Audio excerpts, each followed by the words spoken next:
All right, let's dive in. Today, we're going way back. I'm talking over 2,700 years ago to unpack an incredible story. It's this amazing mix of high-stakes political drama, a seriously dysfunctional family saga, and, believe it or not, a masterclass in strategy all rolled into one.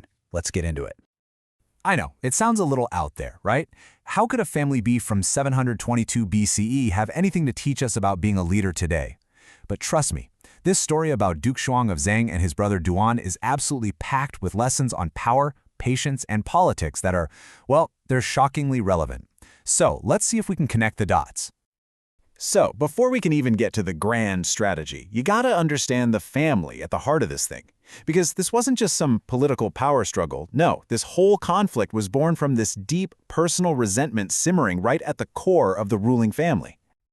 Okay, so here are the main players in this whole drama, and their dynamic is what drives everything. First, you've got Duke Zhuang, our patient strategist. Then there's his younger brother, Gongshu Duan, who is ambitious and feels totally entitled. And a big reason for that is their mother, Wu Zhang, who just completely favors him over the duke. And finally, you have the ministers, the guys on the sidelines watching this train wreck happen in slow motion, trying to warn everyone before it's too late. And this right here, this is the spark that lights the whole fire. The entire crisis starts with this one fact. Because Duke Zhuang's birth was difficult, his own mother, Lady Wu Zhang, actually grew to resent him from day one. So she poured all her love and attention onto her younger son Duan, which created this incredibly toxic favoritism that would, you guessed it, threaten to tear the entire state apart.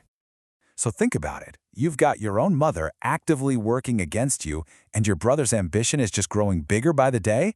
What do? You'd probably expect Duke Zhuang to come out swinging, right? A big show of force. But instead, he chose a much riskier, much more subtle path, a strategy of calculated inaction. This whole strategy actually has a name, and it's brilliant. Yang Jin Dai Bi. It literally means you nurture the villain and just wait for them to self-destruct. The idea is simple, but kind of genius. Give your enemy enough rope, and they will eventually hang themselves. You just let them get more and more arrogant, let them overstep boundary after boundary, so that when you finally do act, everybody sees it's completely justified. And you can see exactly how this played out, step by agonizing step. First, the Duke gives his brother Duan this huge city called Jing, all because their mother asked him to. Then, Duan starts fortifying the city walls, which is totally against the law. Next thing you know, he's building up his own army. And with every single step, the Duke's ministers are freaking out, but the Duke does nothing.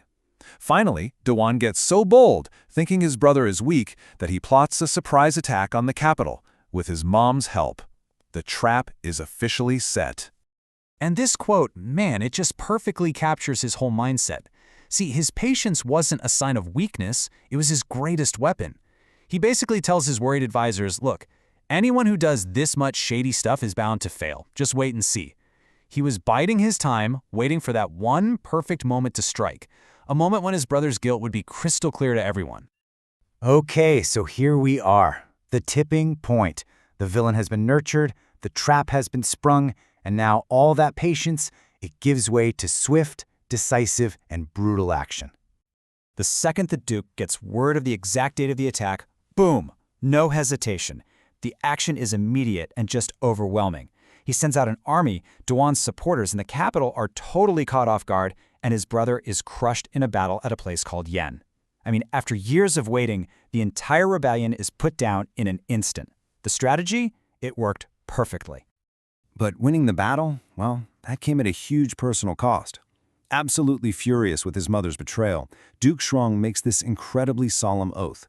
He swears he won't see her again until they're both in the underworld, the Yellow Springs. It just goes to show you the deep emotional scars this whole thing left behind. It was a huge political victory, for sure, but an absolute family tragedy. So the fighting's over. End of story, right? Not even close. The real gold in this ancient drama is what it can teach us right here, right now. So let's break down the lessons into 3 key areas. First up, the family stuff. I mean, this story is a textbook example of how favoritism can absolutely wreck a family. Wu Zhang's biased love didn't help her favorite son, Duan. It completely destroyed him. It also shows you how damaging emotional outbursts can be, like the Duke's oath. That caused some serious long-term pain. The story does eventually end with a clever reconciliation, which is a good reminder that fixing broken relationships often takes some real wisdom and a change in perspective.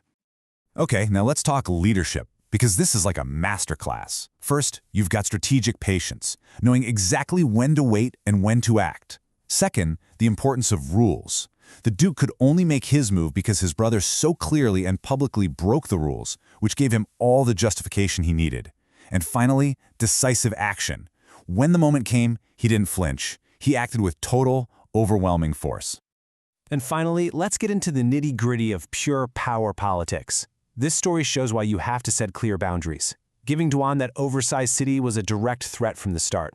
It also shows you the incredible value of having legitimacy on your side. By letting Duan expose himself as a traitor, the Duke completely owned the moral and legal high ground.